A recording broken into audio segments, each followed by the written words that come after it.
ప్రేక్షకులకి నమస్కారం అండి. ఆహ్, కొంతమంది అడుగుతూ ఉంటారు. సార్ మాకు షుగర్ ఉంది. మేమేం తినొచ్చు? చేపలు తినొచ్చా?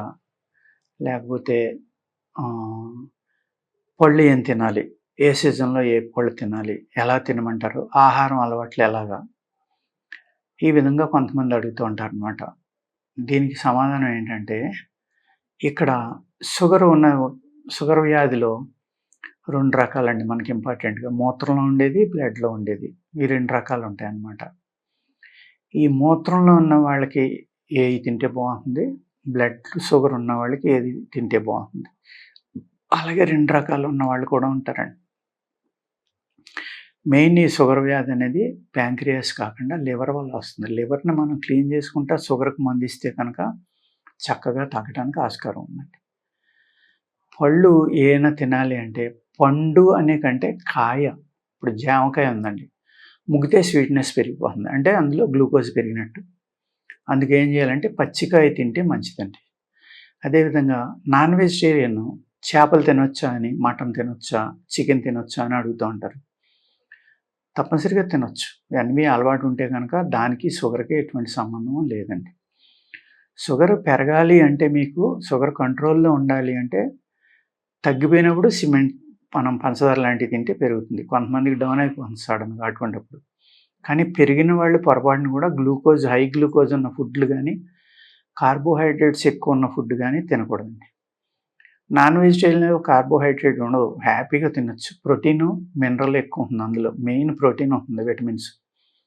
ప్రోటీన్ ఫుడ్ ఎక్కువ తినటం వల్ల షుగర్ కంట్రోల్ అవుతుంది తప్ప, అలా అని దాన్ని కంటిన్యూగా రెగ్యులర్‌గా తినేసారనుకోండి, మీ బాడీలో కాల్షియం ఎక్కువైతే మళ్ళీ కిడ్నీ స్టోన్స్ ఫార్మ్ అవ్వడం, లేకపోతే కిడ్నీలు ఇబ్బంది పడడం జరుగుతుందనమాట. ఈ ప్రోటీన్ అనేది కంటిన్యూగా తినకుండా హై ప్రోటీన్ విపరీతంగా తినేసి కార్బోహైడ్రేట్స్ పూర్తిగా మానేస్తున్నారు చాలామంది. దానివల్ల ప్రమాదం కూడా జరుగుతుంది. ఎందుకు అంటే ఈ కార్బోహైడ్రేట్‌కి ఎక్కువ సంవత్సరాలు మనం అలవాటు పడిపోతే ఆ కార్బోహైడ్రేట్ సడెన్‌గా తగ్గిపోవటం వల్ల బ్రెయిన్‌కి అందే ఆక్సిజన్ కూడా ఇబ్బంది పడొచ్చండి. అలాగే తల తిరగటం, మొహం తిరగటం కూడా కొంతమందికి వస్తూ ఉంటుంది. అందుకు మీ శరీర తత్వాన్ని బట్టి మీకున్నది బ్లడ్ షుగరా? యూరిన్ షుగరా? దేనికి ఏది వాడాలి? ఇప్పుడు సపోజ్ యూరిన్ షుగర్ ఉందండి. యూరిన్ షుగర్ ఉన్నవాళ్ళు ఎక్కువగా మనకి యూరిన్ సాఫీగా అయ్యేలాగా చేసుకోవాలి. చేసుకోవాలంటే ఏం చేయాలి మనం? బార్లీ వాటరు, బార్లీ గంజి, బార్లీ యొక్క జావ అంటాం మనం దాన్ని అది. అలాంటివి ఎక్కువగా వాడుకోవాలి. వాడుకుంటా అదేవిధంగా సగ్గుబియ్యం జావ అంటాం కదా! అది కూడా వాడుకోవచ్చు. ఈ రకంగా మనకి మూత్రం బాగా బయటికెళ్ళేలా చూసుకుంటే తప్పనిసరిగా మనకి ఈ ఈ షుగరు ఏదైతే యూరిన్ షుగర్ ఉందో అది కొంతవరకు కంట్రోల్ అవుతుందండి.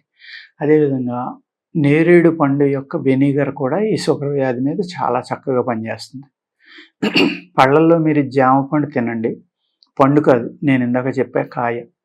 అదేవిధంగా బొప్పాయి కూడా మీకు అతి స్వీట్‌గా ఉన్న బొప్పాయి కాకుండా ఈ కంట్రీ బొప్పాయి ఇటువంటివి ఏమన్నా దొరికితే అవి తింటే చాలా బాగా ఉపయోగపడతాయండి. ఇప్పుడు బయట దేశాల నుంచి రకరకాల సీడ్స్ వచ్చినాయి. అయి చాలా రెడ్‌గా ఉంటున్నాయి. విపరీతమైన స్వీట్‌నెస్ ఉంటుంది. ఫ్రూట్ నుంచి వచ్చే షుగర్ ఏమవుతుందంటే ఫ్రక్టోజ్, సుక్రోజ్ అంటారు 2 రకాలు. అది డైరెక్ట్ గ్లూకోజ్ కాదండి. గ్లూకోజ్ కూడా ఉంటుంది గానీ తక్కువ మోతాదులో ఉంటుందనమాట. అందుకు పళ్ళల్లో ఉండేది ఇప్పుడు సపోటా పండు ఉంది. లేకపోతే సీతాఫలం ఉంది. ఇటువంటి వాటిలో హైయెస్ట్ గ్లూకోజ్ ఉంటుంది కాబట్టి ఇది జాగ్రత్తగా తినాలి. మామిడిలో కూడా కొంతమంది మేము మామిడి పండు తింటే షుగర్ తగ్గిందంటారు. కొంతమంది మామిడి పండు తింటే షుగర్ పెరిగిపోయిందంటారు. అంచేత మీ శరీర తత్వాన్ని ఆలోచించుకొని తినాలి తప్ప డాక్టర్ గారు మామిడి పండు తింటే షుగర్ పెరగదన్నారు కదా అని అందరూ అదే పని కింద తిన్నారనుకోండి కొంతమందికి చాలా చెడ్డ చేస్తుంది. కొంతమందికి షుగర్ తగ్గుతుంది. ఎవరికి తగ్గుతుంది? మామిడి పండు తినటం వల్ల ఫ్రీ మోషన్ అవుతుందండి. మీకు ఎన్నాళ్ళ నుంచో ఉన్న కాన్‌స్టిపేషన్ కూడా తగ్గిపోతుంది. ఫైబర్ ఎక్కువ ఉంటుంది కాబట్టి.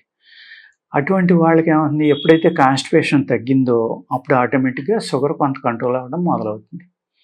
ఈ శరీరంలో ఈ కాన్‌స్టిపేషన్ పెరిగిపోవడం వల్ల ఆ టాక్సిన్స్ లివర్‌లోకి, ప్యాంక్రియాస్‌లోకి వీటిల్లోకి వెళ్ళడం వల్ల కూడా షుగర్ వ్యాధి అనేది ఉంటుందన్నమాట. ఎప్పుడైతే మీరు తిన్న ఆహారం పూర్తిగా అరిగిపోయి చక్కగా మోషన్ ఫ్రీ అయిపోయి కాన్‌స్టిపేషన్ తగ్గిపోయిందో మీ శరీరం డీటాక్స్ అయినట్టే లెక్కండి. అందుకేంటంటే మామిడి పండు అందరికీ పడుతుందని చెప్పలేం. కొంతమంది తగ్గిందంటారు, కొంతమంది పెరిగిందంటారు. కానీ పళ్ళలో ఎక్కువగా మంచిదేదంటే అంజీర్ అండి. ఫిగ్స్ అంటాం కదా! అది. అదేవిధంగా మన డ్రాగన్ ఫ్రూటు, అవకాడో, లేక పచ్చి జాంకాయ, బొప్పాసికాయ ఇటువంటి ఫ్రూట్స్ మీరు షుగర్‌కి చక్కగా వాడుకోవచ్చు. అందులో షుగర్ ఉండదు కాబట్టి. దేంట్లోని డ్రాగన్ ఫ్రూట్, అవకాడోలో చాలా అంటే చాలా మినిమమ్ ఉంటుంది గ్లూకోజ్. జామకాయలో కొంతవరకు ఉంటుంది, బొప్పాయిలో కొంతవరకు ఉంటుంది. అంజీర్‌లో కూడా చాలా తక్కువ ఉంటుందండి. ప్లస్ దాంట్లో ఒక జిగురు పదార్థం ఉంది. పాలు ఉంటాయి అంజీర్‌లో. అది ఆరిపోవటం వల్ల ఆ పాలు కూడా ఎండబెట్టినప్పుడు ఆ పాలు కూడా ఎండుతాయి కాబట్టి, మళ్ళీ మనం తీసుకున్నప్పుడు నేను చెప్పిన ఫ్రూట్స్ అన్నీ కూడా అంజీర్ గానీ, అవకాడో గానీ, లేక డ్రాగన్ ఫ్రూట్ ఇయన్నీ కూడా యాంటీ ఆక్సిడెంట్స్ అండి.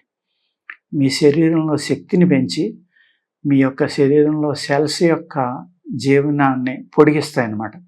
దానివల్ల ఈ షుగర్ పేషెంట్‌లో సహజంగా వచ్చి మజిల్ పెయిన్స్ గానీ, మజిల్‌లో సెల్స్ చనిపోవడం వల్ల, లేకపోతే ఫ్రోజన్ షోల్డర్స్ గానీ, వెయిట్ లాస్ గానీ, ఈ అన్నిటి నుంచి రికవరీ అవ్వాలంటే కనుక నేను చెప్పిన ఫ్రూట్స్ చాలా బాగా పనిచేస్తాయండి. అందుకు మీరేం చేస్తారంటే, ఫ్రూట్‌లో ఉన్నది గ్లూకోజ్ తీయగా ఉంది కాబట్టి గ్లూకోజ్ అది తింటే షుగర్ పెరిగిపోతుందని భయపడకుండా, మీ శరీరానికి ఏది సూటబుల్, ఏ ఫ్రూట్ తినొచ్చు. వెజిటేరియన్స్ ఉంటారు. వాళ్ళు ప్రోటీన్, హై ప్రోటీన్ తినాలంటే మష్రూమ్స్ ఇటువంటివి తింటా ఉంటారనమాట.